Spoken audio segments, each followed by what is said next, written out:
A few months ago, my wife Connie came up with an idea. Sonny, some of the ladies in our political support group think we should become volunteers for Senator Stickler's re-election campaign. We who? I asked. You and I, she replied. Oh, really? What's involved? Is anyone else signing up for this? I don't think anybody else is all that interested. From what I understand, up until the election, it would be as much time as we are willing to donate. We'd be traveling around the state helping with fundraising events. I'd imagine we'd be doing whatever was needed at the time. What about my job? I asked. You have what? 20-some weeks of vacation you haven't used. Take a few months off. I think this would be a blast. I had to hand it to her. This was totally out of character for us. We'd been married for 22 years and both kids were now in college. Having an empty nest was very different. Nothing we had ever done was this spontaneous. It did have a certain appeal about it. Get some more detailed information. If we're on the road, who pays for what? Things like that. Do we feed ourselves? Are we required to wear uniforms?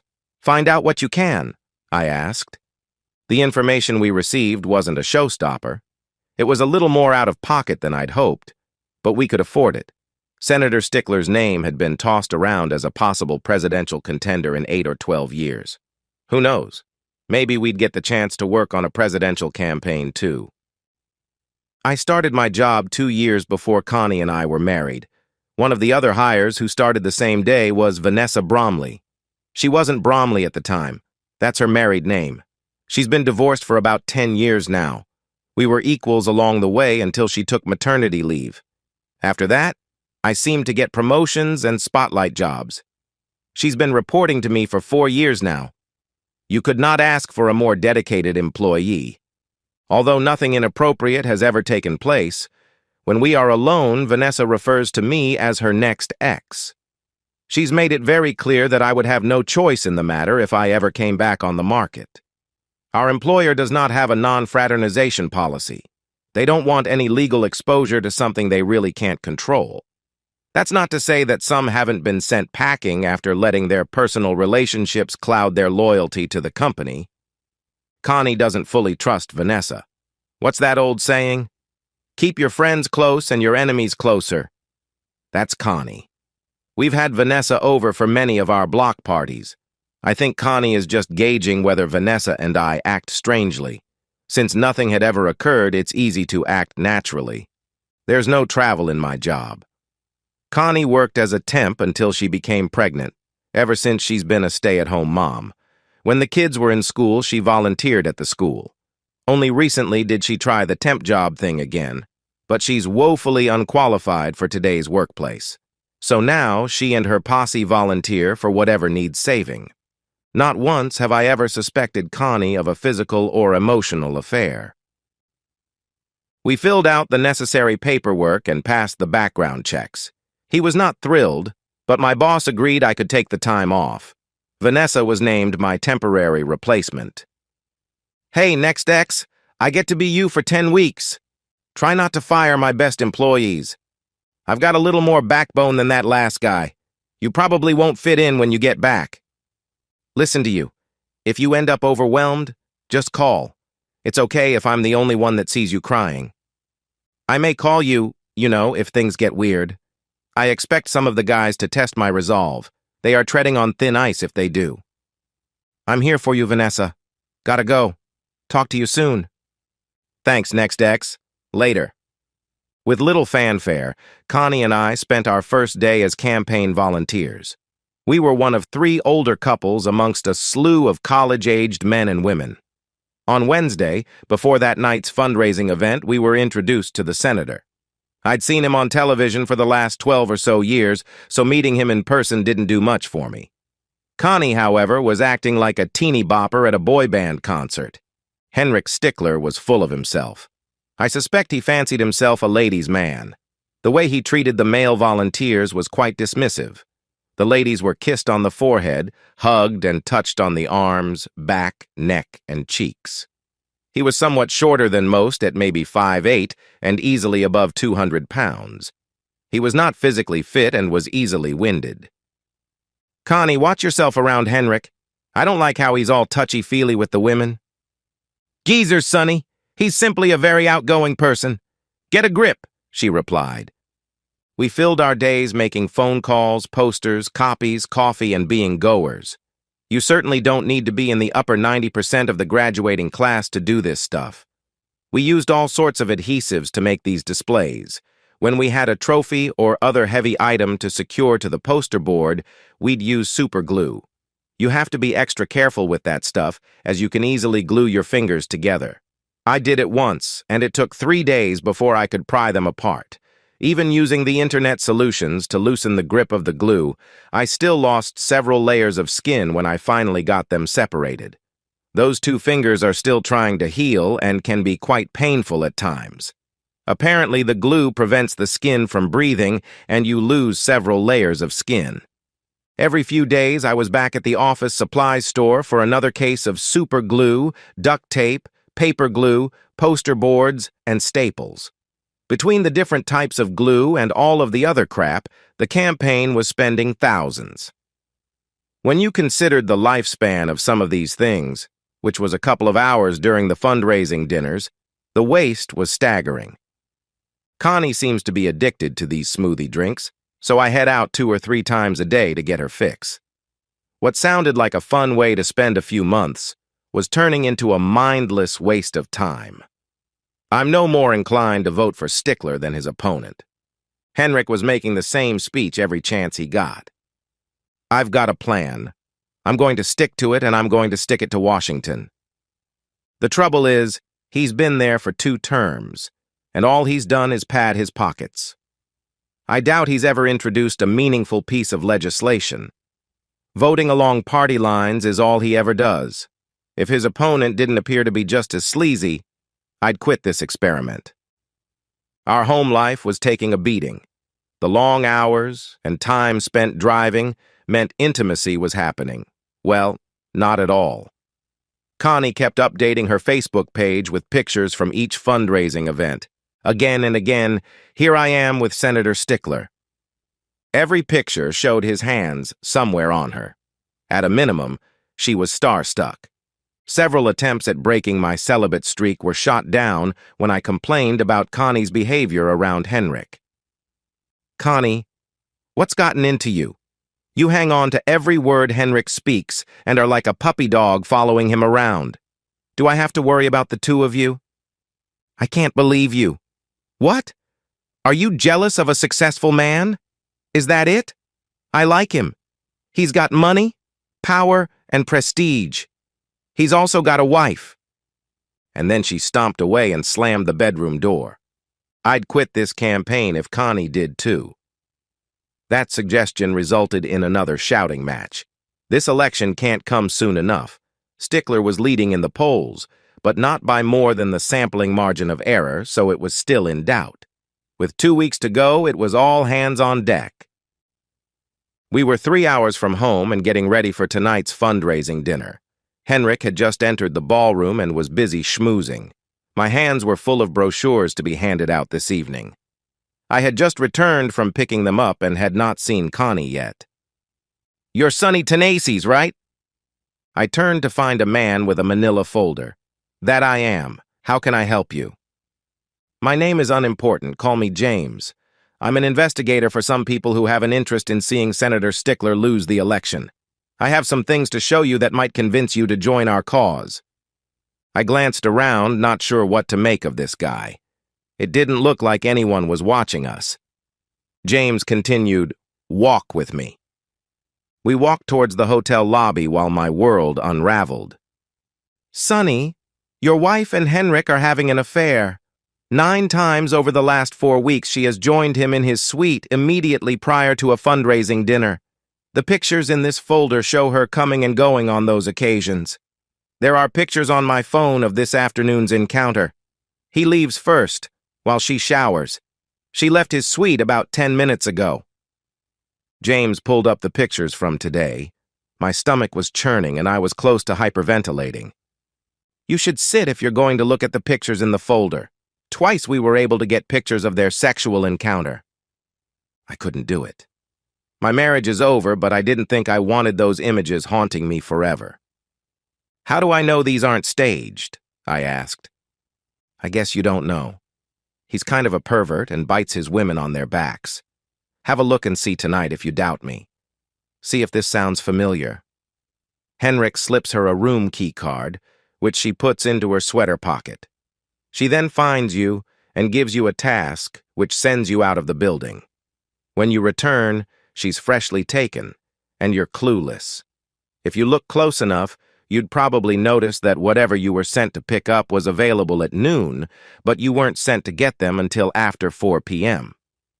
About 90 minutes before each fundraising dinner, I'm sent out to pick up copies or to buy something. Today was no different. Damn this cheating woman. The receipt for the brochures I picked up today showed they were ready this morning. Well, you have my attention. Why are you recruiting me? I asked. Of the many women Henrik is currently having, we believe you are not the type to take this lying down. We're not sure of the others. Well, you've read me correctly. I will not go quietly, I replied. James went on to describe how much they would like to see a very vocal and demonstrative marital meltdown. He was willing to give me $10,000 for my emotional distress. He flashed an envelope which I assumed was the cash. I opened the folder with the pictures, and there it was. The act of biting her naked back. Did she pass away a 22-year marriage for this jerk? I grabbed the money envelope. Not tonight, but very soon the thing will hit the fan. Count on it. There's also a business card in there for one of our attorneys who is willing to represent you pro bono. James smiled and patted me on the back as he left. I went out to my car and put the envelopes in the trunk. A quick count confirmed it was 10 grand. I put the attorney's card in my wallet. No longer was I interested in helping the campaign, so I didn't return to the ballroom until the event was breaking up. Why did this happen? I was sick. How could I have meant so little to her? Happily ever after wasn't meant to be. As I sat there fuming, I pulled the attorney's card out and called his office. Grant took my call, and it was a very productive chat. He was tasked with preparing the petition for divorce. Grant did catch me off guard.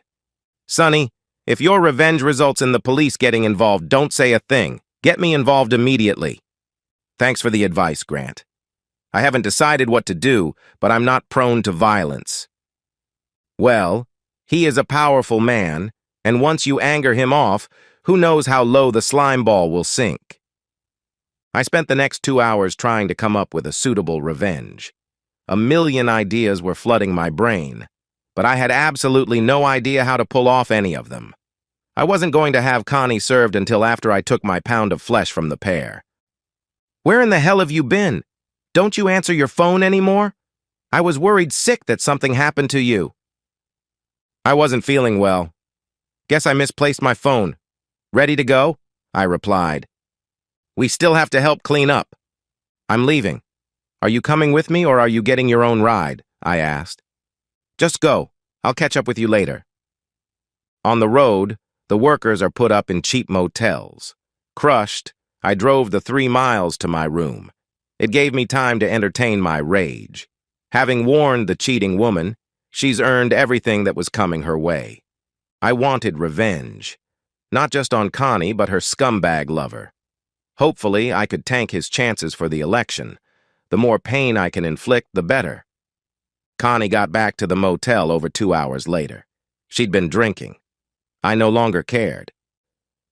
I showered and dressed first in the morning. We were headed home for 2 days before the next fundraising dinner. Connie was sleeping in her nightgown and panties.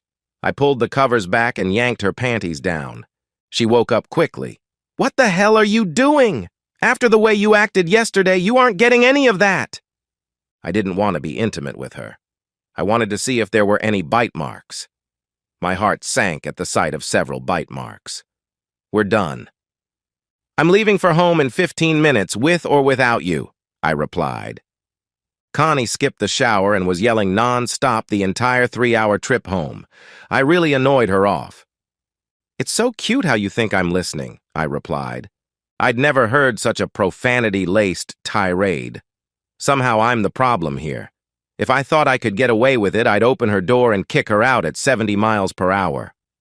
Once home, I found our dog, Sausage, was lethargic, so I took him in to see the vet. Anything to get away from her at this point. As we were waiting in the examination room, I noticed a bottle of chloroform sitting on the counter. A sinister revenge plan seemed to appear out of thin air. I pocketed the bottle. After Sausage was given an antibiotic shot, I headed back home. Kissed that C-note goodbye. Although it was damn hard, I tried to act as normal as possible. It was 48 hours of cold shoulders and dining alone. I snuck off and got tested for STDs. I couldn't remember the last time we'd had intimacy. The 4-hour drive to my final fundraiser was quite chilly as hardly a word was spoken, except of course for the demands to stop so she could pee. It was tempting to just pull off the road and invite her to do a perk test. The silence was much better than listening to her whine about how I just didn't understand what a statesman stickler was. Every time I thought about my plan, I broke into a smile. Please try to act positive. Your attitude has been horrible recently. Got it. I think Henrik is messing up this campaign well enough without my help. It's only a matter of time until one of his groupies entertains him in front of everybody. God, you're pathetic. He's a gentleman and a leader. You're just jealous. Around 3 p.m., I gave Connie the smoothie she'd asked for a while ago. This one was spiked, more than a little, with a laxative. I'm looking for some bowel action in a few hours. Now the wait begins. I watched Henrik, and around 4 p.m. he gave Connie a hotel room key card. Exactly as the investigator indicated, she headed back to where our coats were draped. Like a creature of habit, she put the key card in the pocket of her sweater. Connie made her way over to me, and guess what? I'm supposed to go get some brochures at a store about a mile away. I waited until she was distracted, then claimed the key card from her sweater. The room number, 321, was written in ink on the plastic card. Taking my duffel bag of goodies, I headed to the men's room and changed. My appearance was radically different. The traffic in and out was brisk, so I had no trouble blending in with my new identity. My duffel bag of goodies was under my baggy shirt. The third-floor stairwell door had a window in it, so I lingered there, acting as if I was on a phone call. 10 minutes passed before the snake entered the room. A minute later, the cheating woman emerged from the elevator and started frantically searching her sweater for the key. She knocked a few times before Henrik answered. He jerked her arm hard, pulling her into the room. I gave them a minute to get their party started, then strolled towards their door. I paused long enough to hear the rutting. Wearing nitrile gloves, I slipped the key card in. The door light turned green, and I quietly entered the room. It was a suite, and I could see the action happening in the bedroom. He had only taken his shoes and pants off. It looked odd to see a guy in black socks between a woman's legs. Connie was in her birthday suit. It was a sight I wasn't prepared to watch. That wasn't my wife, that was some crack-cheating woman. Why would she throw away a 22-year marriage for this? Don't know. Don't care. She did, and it's a done deal. With a rag soaked in chloroform, I wrapped my left arm around Henrik's neck and used my right hand to cover his mouth and nose with the rag. The struggle was minimal, although he did get a hard elbow shot into my ribs. Connie, with her head buried in the pillow, really didn't pick up on the commotion. No, don't slow down. More. Henrik collapsed to the floor. I did the same left arm, right hand maneuver with Connie. She slumped onto the bed. Moving unconscious people around is not as easy as I was hoping. I definitely need to start working out. First things first, I completely stripped Henrik and pulled him up onto the bed. I shoved Connie to the edge of the bed. She fell off. Oops. Grabbing an unused washcloth from the bathroom, I dried both Henrik's and Connie's private parts. I also wiped Connie's face clean of her makeup. Opening one of the large bottles of super glue, I proceeded to glue Connie's private parts together, not completely, so she'd be peeing like a showerhead. Coating Henrik's private parts completely, with extra on his tip, I stretch-pulled it underneath his testicles and glued it near his back. It's amazing how far you can stretch that. I made sure to pinch the penis opening closed. Losing several layers of skin here is going to sting. My plan was to push his cheeks together to pin his penis in place. That wasn't going to work, so I simply pressed firmly until his penis was stuck in place. That was a lot easier than I thought it would be. My ribs hurt, so I stuck the tip of the glue bottle in the bastard's hole and gave it a squirt. Thinking about the laxative, I glued Henrik's upper lip to his nostrils. He'd have to breathe through his mouth and he wouldn't be able to shut it. After centering Henrik on his back, in the middle of the bed, I maneuvered Connie up onto the bed and spun her around into the 69 position. With a few adjustments, I positioned Connie's back to point at Henrik's mouth. There were a few inches separating them. I applied glue to both sides of Henrik's face and Connie's inner thighs. After a minute of pressure, they were stuck together. Lifting Connie's head up, I applied a nice coat of glue to her nips and pressed her back down into Henrik's chest. Losing several layers of skin on those nips will hurt like hell for who knows how long. She was stuck to his belly now. Applying glue to Connie's cheeks and Henrik's inner thighs, I secured his legs to her face. I glued a Vote Stickler bumper sticker in Connie's hair. That looked so good, I put one in Henrik's hair too. I stared at her bite mark-covered back. Why? What the hell did I do to deserve this? Standing back, I admired my work. I had the better part of half a bottle of glue left, so I coated their palms and fingers with glue. Thinking back to the times I'd actually performed mutual oral pleasuring, I glued their hands behind their partner's knees. As I was loading up all of their clothes into one of those hotel laundry plastic bags, I found Connie's cell phone. I slid it under Henrik, along with the contents of his pants. I hustled as I heard some soft groans coming from the bed. Opening the deadbolt to prevent the room door from closing, I left the room taking all of their clothing and found my way to the loading dock. Across the dock were the dumpsters for the pizza place, and I could see the garbage truck heading towards them. I tossed the sack of clothes and my supplies into the dumpster that was about to be emptied. Watching the garbage truck take the damning evidence away was an unexpected bonus. As I was returning to the men's room, I passed by a wolf pack of reporters and cameramen. "Naked politician, room 321, the door is open." A mad scramble ensued, with most opting to sprint up the stairs. I found my way to the men's room and removed the clandestine outfit I'd worn. Stepping out, I headed out of the hotel and left the clothes near the homeless guys. They were snatched up quickly. My story would be that I found them discarded in the bathroom and was thinking of the less fortunate. I sent Connie a text message asking where she was. A few minutes later, I called her number intending to leave a voicemail. A man answered, "Hello? Is Connie there?" "Connie who?" he asked. "Connie Tennessee's." "Hold on," he replied. I could hear him shouting, "Anybody know a Connie Tennessee's?" Someone started screaming, "No!" "Who's asking?" "I'm Sonny Tennessee's, her husband," I replied. "Where you calling from, Sonny?" "Connie and I are campaign workers. I'm by the ballroom," I replied. "Get your back up to room 321, pronto." The phone went dead. I walked briskly up the stairs to the third floor. There was a small commotion near room 321. When I entered, there were at least a dozen people taking pictures and videos. A few were on the phone passing the story along. Stickler's press secretary and campaign manager were on the balcony banging on the sliding glass door. Someone had locked them out. I suspect they wanted to break up this party and were voted off the island. I made my way over to the lump of flesh on the bed. "Hey, cheating woman, is that you in there? What are all these bite marks on your back?" "Sonny, I'm sorry. We can work this out. Henrik bites me after intimacy." "Looks like you've been his toy for quite some time. And you think we can work this out?"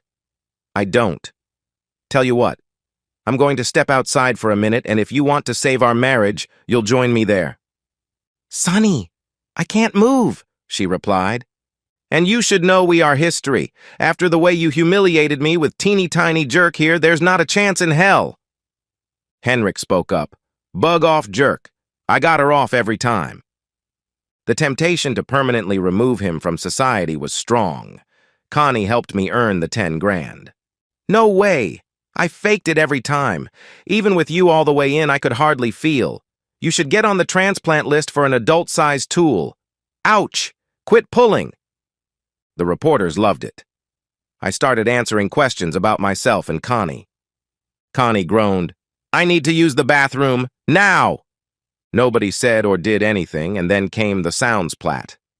Henrik was gagging, and he started vomiting and choking. Pee was spraying in several directions. After she was finished, a few of the reporters turned the flesh ball over. You could hear Henrik struggling to clear his airway. "What the hell are you doing?" "I couldn't hold it, jerk. Quit pulling. It hurts." There was a smattering of giggles throughout the room. Almost all of the cameramen got good close-up shots. Henrik's odd-colored hair plugs were now covered with poop. The smell was pretty gross. A couple of police officers entered the room, and we were all ushered out into the hall in under a minute. I continued to answer questions until hotel security sent us down to the first floor.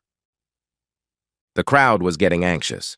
At $1,000 a plate, Henrik needed to be pressing flesh. The limo with his wife pulled up to the curb. It seemed like there were extra television vans covering tonight's event. Of the 200 expected guests, only a smattering were unaccounted for. Things were getting exciting. The ambulance arrived, and a slew of reporters with cameras flashing were harassing the police and hotel workers.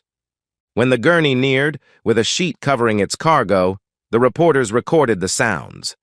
A man's voice, "Damn it, the cheating woman is leaking again," followed by a woman's voice, "Damn you, I can't help it, quit pulling." Mrs. Stickler was fending off abusive comments when someone handed her a folder of pictures. She looked at a few, gasped, and dropped them. It was as if someone had spilled an open bag of birdseed in an aviary.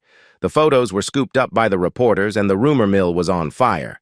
The loudspeaker squeaked to life, "Ladies and gentlemen, due to his hospitalization, Henrik Stickler will not be able to join us this evening.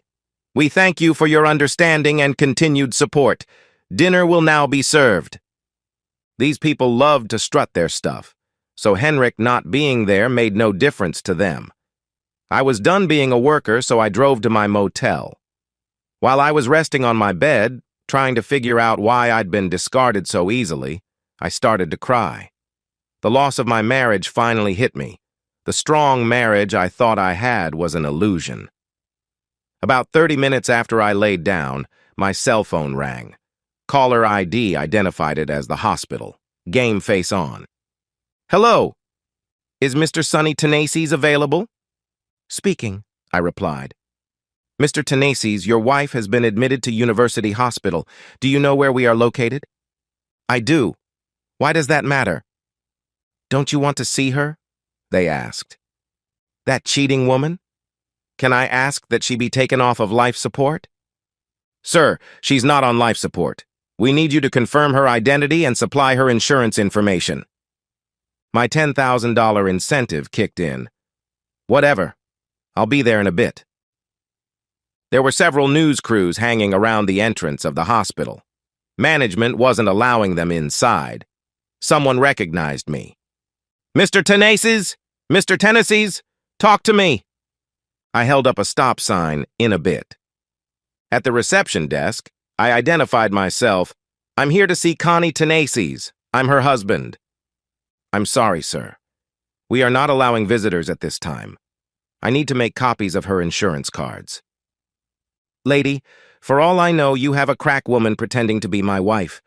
Take your pen and stick it up your—" Her jaw dropped. I headed back outside.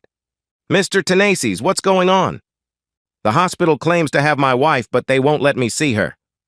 One of the crews fired up their broadcast spotlights, and I heard someone announce, "We're going live." "Can you repeat what you just said, Mr. Tenaces?" "I said the hospital claims to have my wife, but they won't let me see her. When I identified myself, they said they weren't allowing visitors at this time. I guess being a senator allows you to bar access to the cheating wife I just found out about." I pulled out the picture of Jerk. "Have you seen this picture of Senator Stickler?" The pervert with a miniature Johnson bites the back of his conquests after. If your wife or girlfriend has worked on his campaign, check her back. About that time, hospital security interrupted the roast and escorted me inside. A suit motioned me over. Mr. Tenaces, our receptionist erred when she denied you seeing your wife. I do have to warn you that this could be very traumatic for you. Traumatic how? I asked. Well, she and the senator are glued quite firmly together. Both are naked. Yeah, I know. I saw them earlier. Have you gotten them apart yet? No, I think I heard that it could be several days unless they agree to surgery. There would be permanent scarring if we surgically separate them. It would be much wiser to induce their body oils to a higher level and place them into a sweat chamber. My vote is to pry them apart in the most painful way you can devise, I replied. The suit nodded his head in agreement. If it was my wife, that's the route I would choose too. An armed guard watched me closely as the administrator led me into her room. There were 2 nurses applying some kind of gel here, there, and everywhere. Henrik's hairy back was pointed towards me, and between his legs I saw Connie's eyes. Also in the room was the press secretary and campaign manager. Why are they in here? They don't look like family to me. Looks like a couple of perverts rubbing their private parts.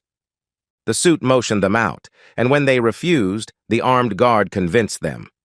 Nice to see you again, cheating woman. Counting the bite marks on your back, I guess you've been with him a bunch of times.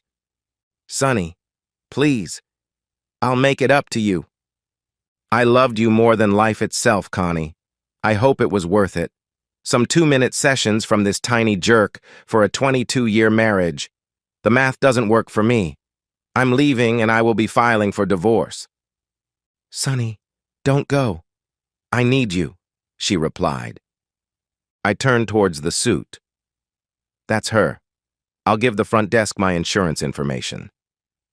After dealing with the admissions lady, I headed out to chat with the reporters again. The senator had his goons in the room. I guess I'm not used to Washington-style orgies. I hope his press secretary and campaign manager's wives are the understanding type. The suit had followed me out and quickly jumped in. They should have never been allowed to be in that room. Nothing inappropriate was going on. After a few more questions, the interview was interrupted by a police officer. Sonny Tenaces, you have the right to remain silent. Refusing to answer any questions angers them. I made my one call to Grant. He told me to answer everything with nothing, which I successfully accomplished.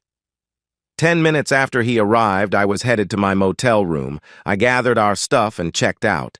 I called Grant and told him to start the divorce. He told me his process server would wait until Connie had her own room. My 4-hour drive was interrupted by a call from Vanessa. Hey, NextX. I just saw your 15 minutes of fame on the breaking news segment. You want to talk? Yeah, I do. If I dwell on my life, I might zone out and drive off the road. How's the job? I'm awesome. We've been trying to figure out how to let you down gently. Chuckling. You are so full of it. Speaking of which, did you see the little clip of her making a mess of things with him? Yeah, they're playing that clip over and over. It really is kind of funny. Without any private parts showing, they are willing to show the ball of flesh in the middle of the bed. The insinuation is there, but it's PG rated. Her quote about the transplant is hilarious. They've played that a bunch of times, too. How do I recover from this? I asked. You don't. You sweep me off of my feet and I live happily ever after. I'll do my best to drag your back along for the ride. You can't imagine how tempting that sounds. I need it to sound more than tempting. When are you thinking you'll be back in town? Easily after midnight, I replied. Well, there's a 2 a.m. flight to Vegas. I'd meet you at the airport. I paused for a moment. See you there. Yes. You are so going to enjoy the next couple of days? We talked for an hour until she said she needed to get packed and to the airport. I could make my calls just as easily from Las Vegas. Whatever I needed to sign would have to wait a few days. While waiting for Vanessa at the airport, I found the picture of the fleshball on the internet and copied it to Connie's Facebook page.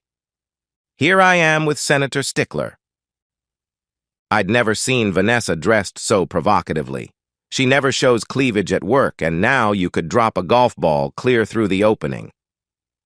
Since you're staring, I assume you like? Yeah, it has possibilities. That's a nice flimsy little skirt you've worn too, I replied. I'm not used to that much cold air flirting with my cheeks. I'll do my best to keep them warm. Patience, my dear. Did you find us a place to stay? I asked. You underestimate me. I've got an Uber ride lined up and a VIP check-in at the hotel. Start counting. Your new love life starts in under 3 hours. On the flight, Vanessa used her sweater as a blanket to cover us during the flight. The door of our hotel room closed as Vanessa launched herself into my arms. Our lips and tongues started getting to know each other. Vanessa, I've been tested but don't know the results yet. I don't carry condoms. I'm on the pill, and if I catch what you've got, then we'll get treated together. On the bed, now. That's how the next 36 hours went. We parted ways at the airport with plans to get together for dinner. I hadn't turned my phone on the entire time I'd been gone. There were several calls and texts from 2 very concerned children. It was late, but I called both. They had a right to be annoyed at me for being out of touch. Once we got past that little hurdle, I told them what I knew about their mother's adultery and current situation. Many of my and our friends had also left messages attempting to cheer me up and offer support. The strangest call was from a woman who identified herself as a campaign worker. I'm pretty good with names and thought this was one of the co-eds. I called her back in the morning.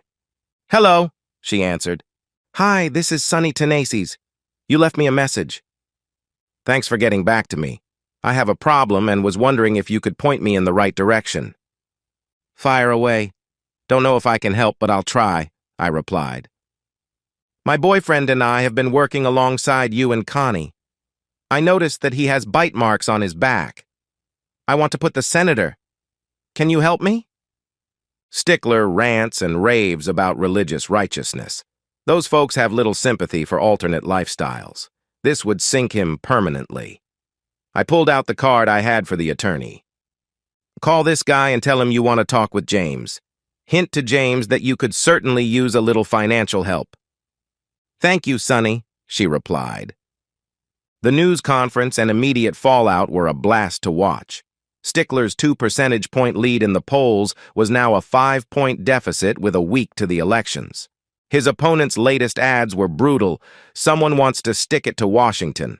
But with his little twig of a stick, Washington might not feel it.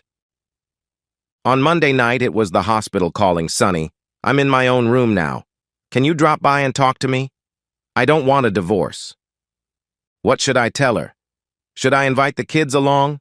I don't have any plans to reconcile. I'm sorry, Connie. I have a dinner date with my fiancé. Get well soon. I'll let the kids know about you.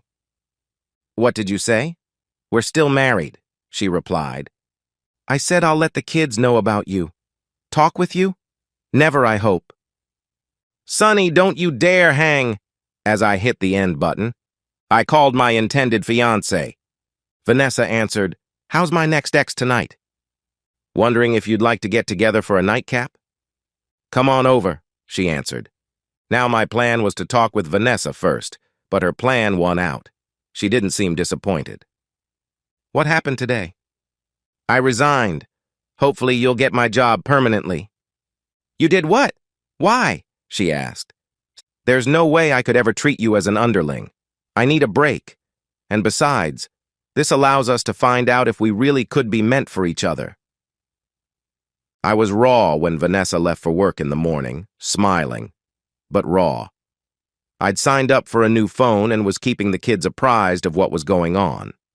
The remaining fundraising dinners had been canceled. Senator Stickler had not been heard from since Friday night's fiasco.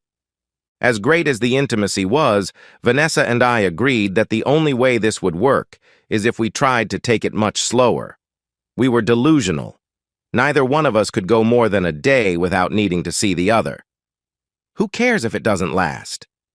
This was a firestorm raging out of control. Both kids visited their mother in the hospital. The hospital resorted to cutting Henrik's anus and penis open to insert tubes. Connie told the kids that her nips could not stand to be touched by air or water. I found some satisfaction in hearing that. If that's what Connie's experiencing, then I suspect Henrik is in twice as much pain as I used a whole lot more glue on his privates. When Connie returned home from the hospital, she found that I'd already moved my stuff.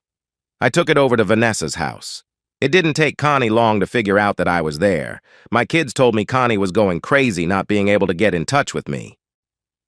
After Connie was released, the kids convinced me that I needed to give her a chance to explain. The only reason I went over there was because of my kids. I rang the doorbell. "Sonny, it's your house. You can come in." "I don't want to come in. If you want to talk to me, you'll have to join me on the porch." This was not going as Connie had planned. I could smell something nice coming from the kitchen. I was not about to be drawn into a reconciliation trap. Her hair was covered by a scarf, and her cheeks were covered with some type of medical cream. Her chest was untethered, and she was wearing some latex gloves. I hope those hurt like hell. They can't hurt as much as my heart does. "Sonny, please. I promise to behave." "I'll give you 10 seconds to get out here or I'm leaving," I replied. Connie tried to hug and kiss me, but I repelled her. There was pain in her eyes. We sat a few feet apart on the porch steps. "I don't want a divorce, Sonny. It will take some time, but we can work this out. Counting our courtship, we've been together 25 years. So what? You had no trouble throwing it away. And for what? Tell me. For what?" The tears were trickling and she was choked up. "I can't begin to express how sorry I am. I was swept up in the excitement of it. I know that's just an excuse and what I did is completely inexcusable, but I'm begging you to give me another chance." "Not going to happen, Connie. Everyone who knows me now knows that you were Stickler's bucket. They have figured out that I meant nothing to you. I won't subject myself to their pity or ridicule. I intend to live with and possibly marry Vanessa. Just so you know, we've been having intimacy non-stop since the day you glued yourself to Stickler. It's the first time I'd done anything against my wedding vows. I figure you two have been together around for years. Now the kids think that I'm the bad guy. We could have worked this out. You believe what you want to believe, Connie. What we had meant nothing to you. I don't feel guilty at all. I was the one discarded, not you. I'll fight you in court. This is just wrong. Tell Vanessa I hate her." "Vanessa could care less what you think. She has the man of her dreams now. I'm kind of liking being appreciated. I might not be rich and powerful, but I have someone who loves me. Have your lawyer work with my lawyer. See you in court." Stickler lost the election. A few days later, his wife started divorce proceedings. Connie was named and required to testify. Due to constant harassment, some sexually related and some blaming Connie for Stickler's loss, Connie moved to an apartment. We agreed to sell the house and split the proceeds. All of her Facebook pictures were taken down, and now only a close-up of Connie and I is there. The police had me in their crosshairs. Until I was testifying in court, I was under strict orders to say nothing. The only real evidence they had was that I was in the men's room, out of sight, the entire time of the assault. I could always testify that since I was getting nothing at home, I was forced into a life of self-satisfaction, and that's why I was in the men's room so long. Connie was true to her word. She strung out the divorce for a year. I had to survive 12 weeks of counseling. I hated it. Reliving those last 2 months only made the whole experience more painful. It was also very difficult to watch the woman I'd loved for 25 years have a mental breakdown. Sometimes the hole you dig is too deep to climb out of. I never gave Connie any sign that I would change my mind and reconcile. I was her first husband and she was my first wife. Even after suffering through those counseling sessions, I still don't understand how what we had meant so little to her, until it was too late. Vanessa and I lived together for a year before my divorce was granted. We left for Las Vegas that night and returned as a married couple. Vanessa excelled at my old job. I found employment as a project manager for one of the companies my previous employer serviced. No arrests were ever made in the assault of the former senator. An unmarked envelope showed up about 2 years after the election. It was the erectile dysfunction report for someone named H. Stickler. Poor guy, it appears he hasn't been able to have intimacy since his attack. The pain in his penis head immediately cancels any arousal he was experiencing. The prognosis was not good. They'd tried several potential solutions, and none had succeeded. The report suggested that he should give it some time and see if things improved on their own. I smile every time I think of that report. Vanessa and I recently celebrated our 10th anniversary. Connie is on husband's number 4. We see her at major family events like weddings and grandchild births. The only constant is that she always says, "We could have worked it out, Sonny." No, we couldn't. And so, we've reached the end of today's story. Was it what you expected, or did it take a twist you didn't see coming? I'm curious to hear your thoughts.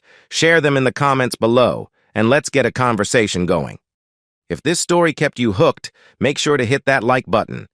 And if you're new here or just haven't subscribed yet, now's the perfect time to join our community. I bring you fresh, captivating stories every day, so click that subscribe button and turn on notifications so you never miss out. Thanks for watching, and I'll see you in the next one.